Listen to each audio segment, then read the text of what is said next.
नाही, सध्या मराठवाड्याचा दौरा नाही आहे आणि पश्चिम महाराष्ट्राचं पण नाही आहे. त्याचं कारण पण तसंच आहे.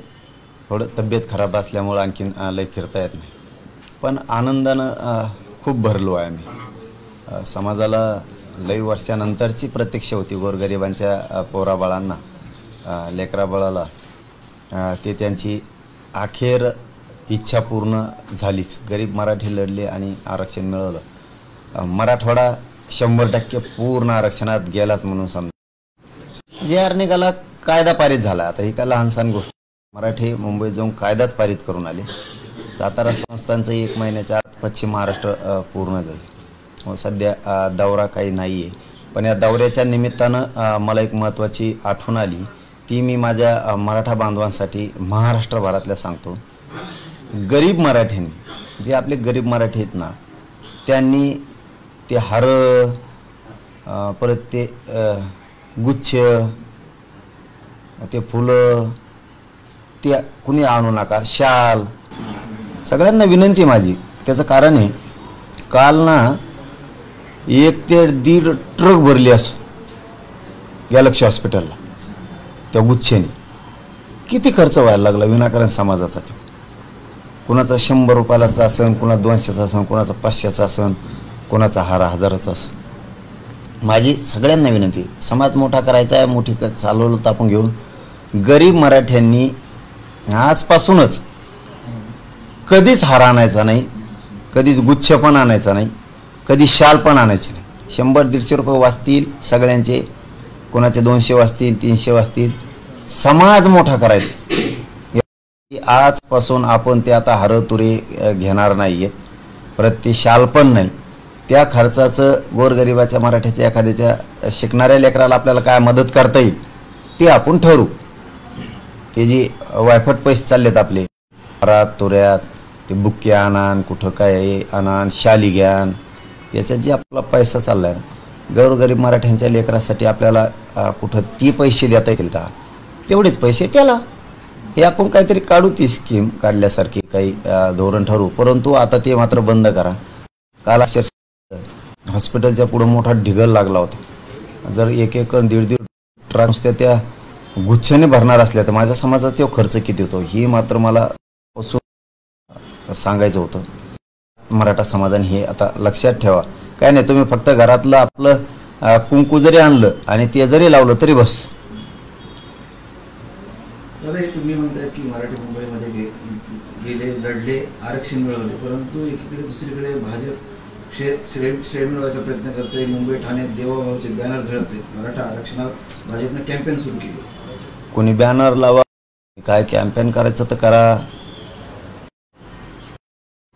JRची अंमलबजावणी तातडीनं करून हैदराबादच्या गॅझेटियरनुसार त्या नोंदीच्या आधारे मराठवाड्यातला हा सगळा मराठा हा कुणबी आहे ते प्रमाणपत्र वाटायला लवकर सुरुवात करा. आम्ही पुन्हा एकदा तुमचं कौतुकाने आभार मानू आणि मानणार पण आहेत. परंतु आता हायगाई करू नका. मला वाटतं काम सुरू केलं आहे की बलिदान गेलेल्या कुटुंबाच्या संदर्भात, नोकरीच्या संदर्भात मला वाटतं केसेस मागं घ्यायला पण सुरू केली वाटतं त्यांनी. मग असे कामं केल्याच्या नंतर आम्ही काय त्यांना काय म्हणू, त्याला मोठेपणच देणार आहेत, नवजणारच आहेत आम्ही त्यांना. ज्यांच्या कुणबी प्रमाणपत्राच्या नोंदी सापडल्यात त्या नोंदी घेऊन तुम्ही तातडीनं त्याचे प्रमाणपत्र द्या. आणि विशेष सरकारला एक सांगणं आहे की ज्या व्हॅलिडिटी थांबल्यात ना त्या मात्र थांबून धरू नका, त्या सगळ्या द्या. आणि सगळ्यात महत्त्वाचं म्हणजे शिंदे समितीला बढती दिली तर मराठवाडा, पश्चिम महाराष्ट्र समितीच्याबद्दल बोलतोय, कोकण, खानदेश, विदर्भ, मुंबई या सगळ्या प्रांतात, या सगळ्या विभागात नोंदी शोधायचं काम शिंदे समितीनं सुरू ठेवून गोरगरिबांचं कल्याणासाठी त्यांना मुदतवाढ दिलेली तर त्याचा उपयोग होणं आवश्यक आहे.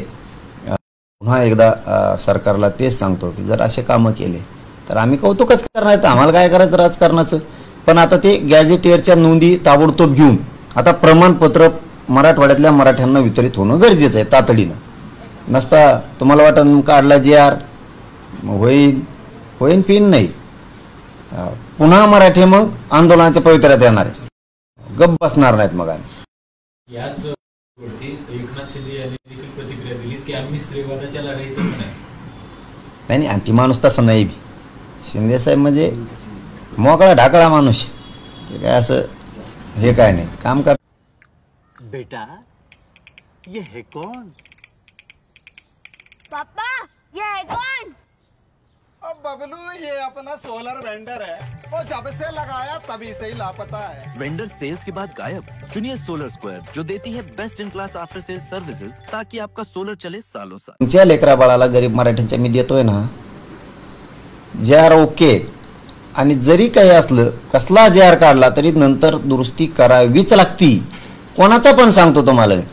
समजा आपण एखादं रान घेतलं आणि त्याला उन्हाळाभर मशागत केली आणि पाऊस पडला, कपाशीचं बी आणलं आणि सरकी लावली, कापूस लावला, तूट होत नाही त्याच्यात, काही उगत नाही, पुन्हा उलशी दुसरी बी लावाच लागती. तसं जरी JR काढला, आपल्याला जर वाटलं या ठिकाणी या शब्दामुळे अडचण यायला लागली, पुन्हा सुधारित JR काढू ना. सरकारकडून तो शब्द घेतला आपण, त्याच्यामुळे व्हायबल व्हायची गरज काय, त्याला गैरसमज पसरून घ्यायची गरज काय. कुणी कसलं येईन काही सांगणं, आपण गरीब मराठ्यांना ऐकायचं. आपण गरीब मराठ्यांनीच लढाई जिंकली, त्याच्यामुळं गरीब मराठ्यांनी कोणाचंच ऐकायचं अजिबात नाही ऐकायचं. JR okay. काय झालं तर दुरुस्ती पण त्यांना करायला सांगितली, सुधारित काढायला सांगितलंय. आणि जरी काढला बी तरी एखाद्या शब्दामुळं प्रमाणपत्र काढायला, व्हॅलिडिटी द्यायला, गॅजेटला, गॅजेटच्या नोंदीला मराठवाड्यात काही अडचणी यायला लागली तर पुन्हा तो शब्द आपण सुधारित करू ना. सुरू तर हो द्या. त्याच्यामुळं मला एवढंच सांगणं आहे माझं, गरीब मराठ्याने उगं फ्रेश राहत जा. कसले येतात आणि आपलं बरळत येत आणि आपण त्याच्यावर विश्वास ठेवायचा नाही. मग आपलं वाटलंच त्यांनी केलंय. मग आपण आपल्या गरिबांनी गरीबावर विश्वास ठेवायचा आणि चलत राहायचं. मराठवाड्यातला एक बी मराठा आरक्षणापासून वंचित राहत नाही. एक पण टेन्शन घ्यायचं नाही. 2 दिवस लेट पण मराठवाड्यातला टोटल मराठा हैदराबाद गॅजेटियरनुसार सगळं आरक्षणात जाणार आहे. आणि पश्चिम महाराष्ट्रातल्या माझ्या गरीब मराठ्यांचं एकही लेकरू आरक्षणापासून वंचित राहणार नाही. ही शब्द आहे. तर तुम्ही लक्षात ठेवा, तुमचं एक बी लेकरू बिना आरक्षणाचं ठेवत नाही पश्चिम महाराष्ट्रातलं. मी आहे ना. आणि राहायला विदर्भ, खानदेश आणि कोकण यांच्यासाठी शिंदे समिती काम करते. म्हणजे 3 गोष्टी चालू आहेत. हैदराबाद गॅजेटियर मराठवाड्यासाठी, सातारा संस्थान आणि पुणे संस्थानचं, औंध संस्थानचं पश्चिम महाराष्ट्रासाठी, राहायला विषय हे 2 आणि तिसरा विषय शिंदे समिती.